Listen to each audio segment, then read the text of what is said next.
Salut à tous, c'est Lado Vintage et on se retrouve aujourd'hui pour parler du Book of Loot.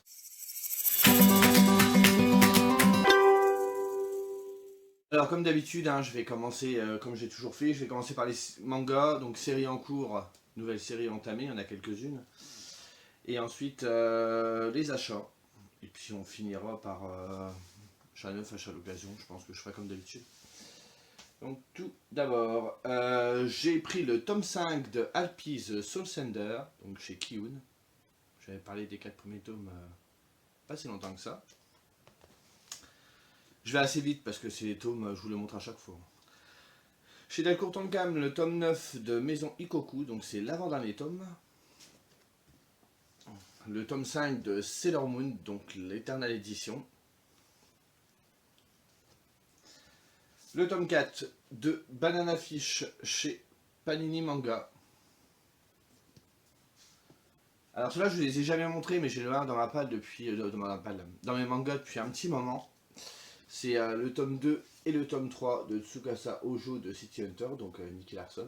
Donc c'est l'édition de luxe. Elle contient quelques petites pages couleurs, que je vous montre ça. Donc il y a quelques petites pages couleurs. Et les dessins, mais bon, je pense que la plupart connaissent. Dans les nouvelles collections, je me suis procuré un one-shot de chez Glénat. Donc ce n'est pas un manga mais un manhwa, c'est chinois. C'est la plus belle couleur du monde de Golo Zhao. Donc un beau petit bébé, entièrement en couleur. Un manga un petit peu tranche de vie, on va suivre des collégiens qui sont en 3ème option Beaux-Arts. Et donc la thématique va porter sur le dessin et tout ça. Donc j'avais commencé, il faut que je le reprenne parce que j'ai carrément laissé de côté. Mais verra bien. En nouvelle série, j'ai commencé The Killer Inside de chez Kiun dans la collection Seinen. Donc ça c'est le tome 1. Ça c'est le tome 2. Et celui-ci c'est le tome 3. Donc c'est une série où il y aura 10 ou 11 tomes, je crois, elle est terminée. Donc c'est de Hajime Inoryu au scénario et Shota Ito au dessin. Donc ici on va suivre un jeune homme qui s'appelle Eiji, qui a un passé assez douloureux parce que son père était serial killer. Il torturait des femmes avant de les assassiner. Et il a réussi quand même à se faire, entre guillemets, à faire oublier ce destin tragique. Et après des années donc à fuir la presse et tout ça, il a réussi à reprendre plus ou moins une vie normale. Sauf qu'un matin, il va se réveiller et à côté de lui, il va trouver une fille dans son lit. Il ne sait pas qui elle est ou quoi. Elle commence à lui dire qu'elle est folle amoureuse de lui. Et qu'elle le remercie de l'avoir sauvé parce qu'elle était en train d'être agressée et tout ça. Et lui, il comprend pas. Il ne sait pas ce qui s'est passé. Il n'a aucun souvenir des 3 derniers jours. Et au même moment, il y a des policiers, je crois, c'est ça? Ouais, il y a des policiers qui retrouvent un corps de femme mutilé et c'est le modus operandi de son père. Donc son père, le tueur en série, pardon, serial killer, tueur en série LL. Donc Eiji se pose des questions, il dit c'est bizarre, ça arrive au moment où j'étais, entre guillemets, pas là quoi. Où j'étais 3 jours absent, qu'est-ce qui se passe? Il y a quelqu'un qui habite mon corps à ma place, il y a mon père qui est pas mort, qui est revenu, enfin tout genre de questions comme ça. Et je pense que quand on a un père psychopathe, ça doit un peu nous travailler. Donc ça avait de bons retours, donc j'ai dit, faut que je teste ça. Et enfin, chez Kana, dans la collection Big, ça doit être un Deluxe, je sais pas si c'est une version Deluxe ou pas, c'est pas précisé. C'est Monster de Naoki Urasawa, donc ça c'est le tome 1. Donc il y en a, je sais plus, 7 ou 8, je ne sais plus exactement, sur un médecin qui a sauvé un enfant quand il était jeune de la mort. Je sais plus si c'est vis-à-vis d'une opération ou quelque chose comme ça. Et en grandissant, le gamin devient un tueur en série et le médecin s'en veut de ce qui s'est passé.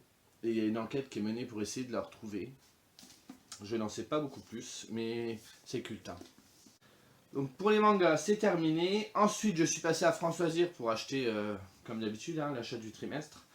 Donc j'ai pris en poche, dans France Loisirs Poche, un thriller de Cara Thomas, Little Monsters, où on nous parle d'une fille qui emménage dans une nouvelle ville, qui se fait 2 amis et qui trouve bizarre que ces 2 amis-là ne l'invitent pas à une grande soirée et elle n'a pas le temps de leur demander puisque une des 2 filles justement a disparu Donc la ville qui paraissait bien sous ton rapport, elle est peut-être pas tant que ça finalement.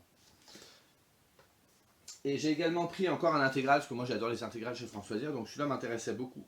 C'est Lune pourpre de Laetitia Danaé. Donc Laetitia Danaé, on la connaît quand même pas mal parce qu'elle a fait chez Plume Blanche Rosen et que votre mort soit douce, ou que la mort soit douce, oh, je ne sais plus le titre. Et il y a celui-là, et il y a Fleur d'Ogo qui est sorti il n'y a pas si longtemps que ça, mais alors je ne sais plus la maison d'édition. Donc j'ai vu celui-là chez François Dire, une intégrale comme ça, c'est 20 euros. En plus, c'est très maniable, donc pour lire, même s'il est gros, c'est quand même appréciable. Je me suis laissé tenter par Un signe d'elle de Stéphane Gallas aux éditions Michel Lafon. Donc celui-ci, je l'ai vu passer partout sur Instagram. Donc on va suivre une fille, Stella Le Carré, qui sort avec un jeune homme un peu plus discret qui s'appelle Niels Edwards. Et en fait, elle a un petit peu pas très net dans sa tête. Et à un moment, elle lui propose qu'ils se suicident tous les deux, comme ça leur amour survivra à tout ça, il restera éternel. Bien évidemment, au moment de passer à l'acte, elle se tue, mais Niels, au dernier moment, il recule et il le fait pas. 15 ans plus tard, Niels a plus ou moins oublié tout ça, il mène sa vie, il est marié, il a un enfant, et à un moment, il se rend compte sur un de ses miroirs qu'il y a de la pluie qui apparaît, et ça s'écrit « Tu avais promis ». Donc il commence à flipper et il se dit, est-ce que la fameuse Stella est revenue? Parce qu'elle avait dit que s'il se suicidait pas en même temps qu'elle, elle se vengerait. Je crois qu'elle lui dit ça. Elle lui dit, et si tu ne le fais pas, je reviendrai d'entre les morts et je te pourrirai la vie jusqu'à ce que tu me rejoignes. Donc c'est bien tentant. De François Dati en auto-édition Xenarax, que je vous avais présenté il n'y a pas très longtemps, donc le tome 2, La Terre Promise. Bon, les couvertures sont toujours aussi ouf, j'aime beaucoup. Donc on verra ça. J'ai hâte de découvrir la suite. Celui-là, je l'attendais de ouf depuis un moment. J'ai plus ou moins vu sa fabrication, on va dire, sur Internet, parce que je suivais l'auteur depuis un petit moment. C'est de l'histoire naturelle d'Augustin Lelièvre de Anthony Bernard. Donc un objet-livre absolument sublime. Anthony, il a vraiment soigné. Regardez, des belles petites entêtes de chapitres. Et en plus, Anthony nous a mis des belles images à l'intérieur du roman. Donc ici, on suit Augustin, qui est passionné de biologie. Et quand il était petit, il collectionnait des insectes. Et pour un été, il intègre une équipe au sein du Muséum de Bordeaux. Et en triant des collections en réserve, il tombe sur un pan qui est magique. Et il se demande s'il n'y aura pas un lien entre la mystérieuse créature qu'on a ici et la disparition de sa mère. Donc il va commencer à s'interroger. Et il va commencer à enquêter. Et cette enquête va l'emmener aux quatre coins du monde en fait. Donc c'est un petit livre jeunesse. J'ai vraiment hâte de découvrir celui-ci. C'est pour ça que je l'ai mis dans le Pumpkin Autumn Challenge. Celui-là, je pense que je vous ai assez rabâché la tête avec ça. Il est enfin là. Antoine Doll, 6 pieds sous terre. Donc chez Robert Laffont, et c'est un des premiers romans qui va inaugurer leur nouvelle collection, L'Incendie. Donc ici, on va suivre deux personnes, donc Camille et Jérémy, qui sont heureux ensemble, mais Jérémy il a des petits soucis qu'il essaie de cacher à Camille, et le jour où Camille lui confie le désir de vouloir un enfant, Jérémy il sait pas trop quoi lui répondre parce que il a peur de devenir père. Car comment donner la vie quand on peine soi-même à trouver sa place parmi les vivants? Donc voilà, moi Antoine Doll, j'en entends de tous les côtés des très bons retours sur sa plume, sur ce qu'il fait et tout. C'est son premier roman adulte et c'est la première fois que je testerai du coup sa plume. Sur les conseils de Bohemian Librairie Margot, je me suis procuré dans l'opération DC Comics de l'été à 4,90 Joker Mauvaise Fréquentation. Avec des illustrations quand même vraiment pas mal. Alors attendez, il faut que je vous trouve ça. Il y en a une au début du Joker qui est absolument sublime. Voilà. Donc au lieu de lire des BD sur Batman, on va changer un peu. On va aller sur le Joker. J'ai encore craqué pour un Gallmeister. Alors je sais, les Gallmeister, je n'en ai pas lu. J'en ai acheté plein. Il faut vraiment que je m'y mette. Mais c'est Pete Fromm, Mon désir le plus ardent. Donc c'est un Gallmeister qu'on avait vu chez Margot Liseuse. Il y a peut-être un moment, parce que je rate pas toutes ces vidéos, mais je l'avais vu, elle avait fait un retour absolument génial, donc j'ai bien envie d'essayer. C'est Maddy qui s'est jamais juré, qui s'est juré de ne jamais sortir avec quelqu'un qui a le même âge que lui, et encore moins avec quelqu'un qui est guide de rivière et tout ça. Mais elle tombe amoureuse de Dalt qui est dans ce domaine-là. Et ils finissent par se marier et ils créent une entreprise de rafting dans l'Oregon. Et très vite ils veulent fonder une famille, mais malheureusement ils ont des petits soucis pour avoir des enfants. Et un jour, alors que Dalt il est en expédition en Mongolie, Maddie elle apprend une nouvelle qui va bouleverser son existence. Mystère et boule de gomme. Un livre culte hein, dans l'horreur, Hellraiser, Clive Barker. J'ai jamais lu Clive Barker, Hellraiser j'en entends parler de tous les côtés. J'appréhende beaucoup ma lecture parce que c'est assez spécial, l'univers est assez glauque. On serait ouais, un petit peu bizarre. Je sais pas trop, je sais vaguement de quoi ça parle, j'ai jamais vu les films non plus avec le fameux Pinhead. Mais on verra bien. C'est un récit assez court hein, parce que là il y a quoi il s'est partagé entre plusieurs choses. Donc depuis tout à l'heure je vous donne pas les maisons d'édition, donc ici c'est chez Brajlon, Poche. Dans la collection Terreur. Pareil, j'en entends parler. J'en ai pris un au hasard. Paul Clive, on entend beaucoup parler d'un employé modèle, un prisonnier modèle, le collectionneur et tout et tout. Donc moi j'ai trouvé Cauchemar. Donc le résumé est assez troublant je trouve. Où on parle d'une petite fille Alicia qui est mystérieusement disparue. Et il y a Noah, un des flics de la ville qui fait éruption chez le principal suspect. Il séquestre et il torture et finit par retrouver la gamine. Est-ce que l'histoire s'arrête là? Ben non. Parce que 12 ans plus tard, Allison elle est à nouveau portée disparue et le cauchemar recommence. Donc c'est vraiment bizarre. Là je vous l'explique très mal mais sur le résumé ça donne vraiment envie. Donc ça me bottait assez donc on verra bien. Celui-ci c'est pareil et c'est le beaucoup des influences en fait. Je suis influencé par tout le monde. Melissa d'Acosta, Tout le bleu du ciel, où on aborde la thématique de l'Alzheimer, où il y a un petit jeune de 26 ans qui a une Alzheimer précoce et qui décide de tout claquer et de partir en voyage. Il publie une annonce en demandant si quelqu'un veut l'accompagner et discrètement il achète un camping-car. Et il y a une jeune fille qui s'amène sur le bas de sa porte, Joanne, et elle ne dit rien sur ce qu'elle est, sur ce qu'elle fait et tout ça. Et tous les deux vont partir en périple pour un fabuleux voyage. Alors j'ai vu que des retours pareils, absolument dithyrambiques aussi sur celui-ci. Alors, je vous ai montré il n'y a pas longtemps le film, mais je suis tombé sur le roman et on avait conseillé, c'est Philippe je crois, mes fils d'emploi qui m'en avait parlé, pas forcément qu'à moi, mais qui en avait parlé et qui avait dit qu'il était très bien ce livre-là, donc j'ai bien envie d'essayer. Donc c'est Ready Player One chez Pocket de Ernest Cline. Alors du coup je sais pas si pour le Pumpkin je vais regarder le film ou si je vais me faire le livre avant, je ne sais pas. Je verrai bien. Je verrai bien. Donc j'en reviens pas sur Ready Player One. En gros c'est... on est en 2045 et il y a un homme richissime qui a créé l'Oasis, donc un monde virtuel. Et dedans il y a Wade Watts qui va tout le temps et qui se sent vraiment vivant dans ce monde-là. Le richissime homme d'affaires meurt ou va mourir, je ne sais plus. Et... il dissème des indices à l'intérieur du monde virtuel et il faut retrouver, je crois que c'est l'œuf. Et en fait, celui qui retrouve ça, il gagne son héritage, il va hériter du mec richissime. Donc c'est une course un peu chasse au trésor 2.0 quoi. Comme je vous en ai déjà parlé dernièrement aussi, il y a 4 membres de YouTube et d'Instagram, donc Monsieur Cabric d'Orient, il est bien ce livre, Séverine, Céline Lecture et Armand de Around the Corner, oh, j'écorche son nom, pardon, qui ont lancé des LC tous les mois sur Stephen King, lire Stephen King, un Stephen King par mois, quelque chose comme ça.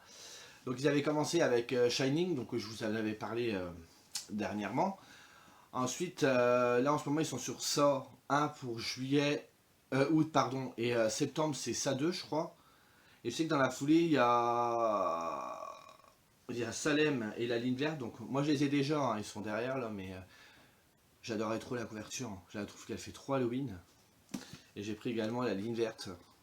Donc c'est les prochaines LC, je sais pas si je les lirai en même temps qu'eux. Mais moi la ligne verte je les ai mais en... Ah, je peux pas vous les montrer. Vous savez en librio. Oh, attendez, je vais essayer de vous les montrer mais je vous promets rien. Vous savez je les ai en comme ça. C'est la fameuse série que Stephen King avait sortie au fur et à mesure. Donc, je les avais retrouvés d'occasion, je ne sais plus où. Je crois que c'était dans Easy Cash ou quelque chose comme ça. Donc tout ça, vous allez me dire, bah, pourquoi tu les rachètes alors? Bah, je sais pas. Parce que puis j'aime bien les couvertures et puis voilà. Également en librairie, je suis tombé dessus et j'en entends parler pas mal en ce moment, c'est Watership Down de Richard Adams. Alors ici, aux éditions Monsieur Toussaint Louverture, l'édition est absolument sublime, livre que j'ai déjà lu.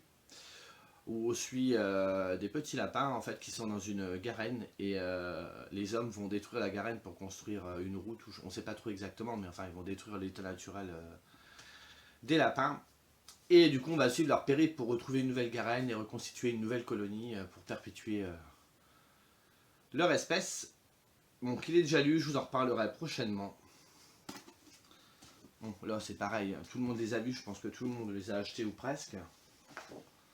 C'est les maîtres du fantastique, donc qui sont chez les marchands de journaux en ce moment. Donc, le numéro 2, Frankenstein de Mary Shelley. Et le numéro 3, Le Chat Noir et autres histoires extraordinaires de Edgar Allan Poe. Alors Edgar Allan Poe, je les ai déjà, mais je trouve que c'est... Je sais pas moi, ces éditions... Oui, ils sont encore emballés, j'ai déballe pas, ils vont prendre la poussière pour l'instant. Mais regardez, même le dos des couvertures. Donc pour 12 balles, je trouve que... Non, je peux pas ne pas le faire. Donc vous voyez, normalement, grosso modo, ça devait s'arrêter là. Donc ça aurait été un petit bout cool, j'étais fier de moi. Mais j'ai péché. J'ai fauté au dernier moment, j'ai dit tiens, j'irais bien faire un tour à Emmaüs. Donc je suis allé à Emmaüs et j'ai fait des bêtises. Je vous montre ça. Donc je me suis procuré Déchiqueté du mal de Dan Simmons. Donc c'est un intégral. Je ne sais pas si ça regroupe 3 ou 4 tomes. Où il y a un combat qui est mené par des espèces de fanatiques. Et ce sera eux qui sera à l'origine, qui ont le pouvoir de pénétrer mentalement dans les esprits des gens et de les transformer en marionnettes. C'est eux qui tireraient les ficelles de l'histoire, donc qui sera à l'origine du nazisme. Harvey Oswald, il n'aura peut-être pas été abattu par Jack Ruby. John Lennon n'aura peut-être pas été assassiné devant chez lui. Et ce serait eux qui seraient à l'origine du réveil des fanatismes et tout ça. Donc c'est assez mystérieux. Et tout ça pour obtenir l'omnipotence. Donc je n'en sais pas plus. Ce super beau livre... Pareil, Emmaüs. Je suis fille de rage, Jean-Laurent Del Socorro. Donc chez Actu SF, je le trouve très beau. Ah oui, et l'autre d'avant, c'était chez De Noël. Dans la collection Lune d'encre. Ici, on parle de la guerre de sécession. Et à la Maison Blanche, il y a un huis clos qui oppose Abraham Lincoln à la mort elle-même. Et on traverse cette époque pour la liberté aux côtés de ceux qui la vivent, comme autant de portraits de cette Amérique déchirée par la guerre civile. Jean-Laurent Del Socorro nous propose un nouveau récit historique et fantastique. À voir. C'est des chapitres assez courts, donc ça peut peut-être bien passer. Hein. Je connais pas du tout la plume de Jean-Laurent Del Socorro, donc ce sera le moment de tester. J'ai trouvé de Michael Crichton, ici chez Robert Laffont, Le Monde Perdu. Donc je me suis empressé de prendre le parc Jurassique.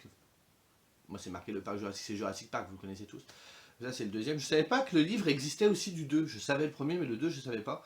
Donc du coup comme j'ai le 2, je reprends le premier. Moi je suis assez fan du film, donc... de Romain Sardou, j'ai trouvé Délivre-nous du mal. Donc ici on est sur un thriller policier historique assez noir. Je crois que c'est ça. Entre bien et mal, science et superstition, simulacre et vrai miracle. Un roman fort et sombre dans un Moyen-Âge fascinant. Alors Romain Sardou, il a quand même écrit déjà du historique, je ne connais pas du tout. Donc nous testerons ça. Ensuite, un petit thriller, Un fleuve de ténèbres. Donc ici c'est chez François Dire dans la collection Thriller de Rémi Hers. Et on nous dit, pour aller assez vite, c'est Le silence des agneaux dans le monde d'Agatha Christie.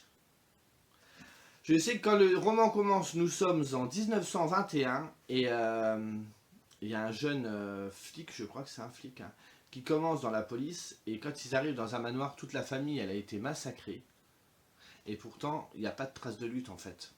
Donc c'est assez bizarre. Et également dans ce roman, on nous dit qu'on va assister à l'introduction de la psychologie appliquée dans les enquêtes criminelles. Rémi Hers a su marier avec audace et bonheur les décors, le cadre et l'atmosphère des romans policiers classiques de la grande époque avec l'impitoyable réalisme des thrillers modernes les plus noirs. Donc écoutez, peut-être qu'il pourrait même aller dans le Black November, on verra bien. Je me suis trouvé un petit manga, donc Gate, le premier tome, Gate 7 de Clamp. Donc c'est chez Kazé. Une série qui est en pause depuis un moment d'ailleurs, parce que les Clamp n'ont pas fait la suite. Elles aiment bien pas faire les suites de manga. Ouais. Elles ont déjà fait ça sur X et sur Crossoli Cray, ça m'énerve. Enfin, j'avais déjà le tome 3 ou 4 que j'avais trouvé d'occasion. Je suis tombé dessus, je l'ai pris. Après, je suis pas non plus de ouf, mais quand je trouve d'occasion, je les prends. Parce que j'aime bien, j'aime beaucoup Clamp. Je me suis trouvé un petit livre de zombies, le guide essentiel pour tout savoir sur les zombies et surtout comment les éviter. C'est chez Ciel. Donc c'est vraiment, enfin c'est vraiment parce que j'aime bien les zombies. Hein, c'est pas, vous voyez, regardez, il y a une petite main qui s'ouvre. Et dedans, on va nous montrer ce que c'est qu'un zombie. On va nous parler des momies, d'où elles viennent, les différentes, les armées de zombies. Alors attendez, j'ai pas le glossaire. Il n'y a pas un glossaire au début pour que je vous dise à peu près ce qu'il y a dedans. Ce serait pas mal. Donc qu'est-ce qu'un zombie? Les différentes sortes de zombies, l'histoire de zombies et les armées de zombies. Donc on refait un petit tour, un petit peu, c'est assez... enfin, vous savez, c'est un livre qui se lit en une paire d'heures, mais voilà, moi c'est l'objet livre qui m'attirait beaucoup, un petit peu matelassé. Puis c'est les zombies quoi. Et enfin là j'étais content. Un livre que j'avais dans ma liste depuis un moment, donc des éditions Amixem Bookmark, donc maintenant c'est Bookmark, de TJ Klune, Les Contes de Verania, donc le premier tome, Le Cœur de Foudre. Alors on est dans de la fantasy. Et dans cette histoire-là, on va suivre Sam Haversford qui, sans faire exprès, transforme des ados en pierre, en statue de pierre, en pierre, c'est ça. Et du coup, il est arraché de son monde par un important sorcier, donc Morgane des Ombres, qui veut le former. Et à l'âge de 14 ans, il pénètre dans un bois et il va... Attention, attendez, parce que là, ça part dans le barré, mais moi, ça m'a fait rire. Il pénètre dans un bois et il ressort avec Gary, une licorne gay sans cornes, et un semi-géant qui s'appelle Tiggy. À l'âge de 15 ans, il y a un prince qui arrive, il tombe amoureux du prince. Mais à côté de ça, il va tomber aussi amoureux d'un autre prince. Mais est-ce qu'il peut tomber amoureux du bon prince? Je ne sais pas. C'est marqué, tombe de plus en plus amoureux de la seule personne qu'il ne pourra jamais avoir. Et à un moment, il a un petit problème parce qu'il ne peut pas contrôler sa magie en grandissant, Sam. Mais également, il y a un dragon sexuellement agressif qui kidnappe le prince. Un dragon sexuellement agressif. Qui fait ça? Ça a l'air complètement déjanté. J'ai trouvé à 1€ à Emmaüs. Franchement, il a rien. À la base, le livre, il en vaut 23, quoi. J'étais super content. Et dans ma wishlist, ouais, depuis très longtemps, j'ai vraiment hâte de voir ce que ça peut donner. Et pour finir, je suis passé à Nos. Vous voyez, c'est pas des achats chers, mais c'est des achats qui prennent de la place. Et je n'en ai plus. Je ne sais pas où je vais les mettre. Une petite romance Colleen Hoover, Ugly Love. Donc, c'est pas non plus. Donc ici, Tate, il rencontre Miles. Elle sait que c'est pas le coup de foudre, mais ils deviennent un peu sex friends sans rien se promène, et puis tôt ou tard, les sentiments vont s'en mêler. Donc c'est sûr que c'est pas des titres... Mais de temps en temps, j'aime bien, moi ça me... Quand j'ai des trucs trop noirs, j'aime bien, ça me permet de respirer un peu. On verra bien. La ferme aux maléfices de Édouard Brazet. Donc ici, c'est chez François Zir. Donc il y a une ferme en 1928 qui abrite une famille qui est sauvagement assassinée. 90 ans plus tard, il y a une autre famille qui s'installe et la mère de famille, Géraldine, elle commence à avoir un sentiment d'angoisse, à pas se sentir bien et à mon avis il y a des étranges secrets. Donc on partira peut-être sur de la hantise. Donc je me dis que ça peut être pour moi. On m'a fait cadeau de celui-ci, pareil, mais qui était aussi à Nos. C'est La Cité des Abysses, le tome 1, le cycle d'équisse de Ariane Bricard. Donc chez le Héros d'Argent, c'est les titres qui disparaissent du catalogue. Donc ils en ont vendu une partie, je pense, à Nos. Donc, de toute façon, je comptais le lire, donc c'est très bien.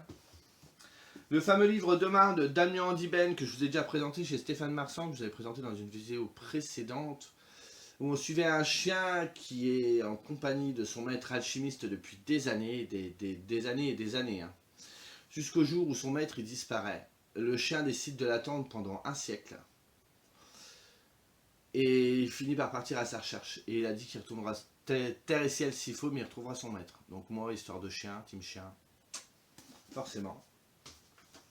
Le tome 5 de Tomb Quest, le royaume final de Michael Northrop. Donc j'avais trouvé, je connaissais pas du tout à la base, j'avais trouvé les 3 premiers tomes en grand format à Nos. Là dommage, il n'y a que le 5e et il est en poche, mais je savais pas qu'il y en avait 5, déjà je crois qu'il y en avait 4. Donc j'ai pris quand même, c'est une petite série jeunesse où on va parler dieu égyptien. J'ai pas de détails, j'ai pas encore lu. Donc il me manque plus que le 4 à avoir, parce qu'il l'avait même pas du tout, même en poche. Donc c'est pas grave. Après c'est dommage, ce sont dépareillés, mais voilà. Et pour finir, de Ed McDonald, pardon, Blackwing, le tome 1, la marque du corbeau chez Brajlon. Donc on est sur de la fantasy. Alors je sais pas si c'est de la fantasy, de la dark fantasy ou quoi, je ne sais pas. Je vous lis bêtement le résumé, parce que moi la fantasy c'est dur à résumer. Sous son ciel brisé, la désolation est une vaste étendue de terre ravagée, née quand la machine, l'arme la plus puissante du monde, fut utilisée contre les immortels rois des profondeurs. Au cœur de ce désert, grouillant de magie corrompue et de spectres malveillants, les rois et leur armée attendent leur heure. Pour Riald Galaro, la désolation n'a pas de secret. Chasseur de primes aguerri, il est chargé de retrouver une femme au pouvoir mystérieux qui semble avoir mis au jour un inquiétant secret. Jadis, cette femme et lui se connaissaient bien. Voilà qu'ils se redécouvrent au milieu d'une conspiration qui menace de détruire tout ce qui leur est cher et qui pourrait mettre un terme à la trêve fragile de la machine. Donc honnêtement, moi je trouvais que la couverture était ouf. Je l'avais repéré en magasin sans vraiment m'attarder dessus, parce que des fois je repère des livres et je vais pas trop lire les résumés, après ça me donne trop envie.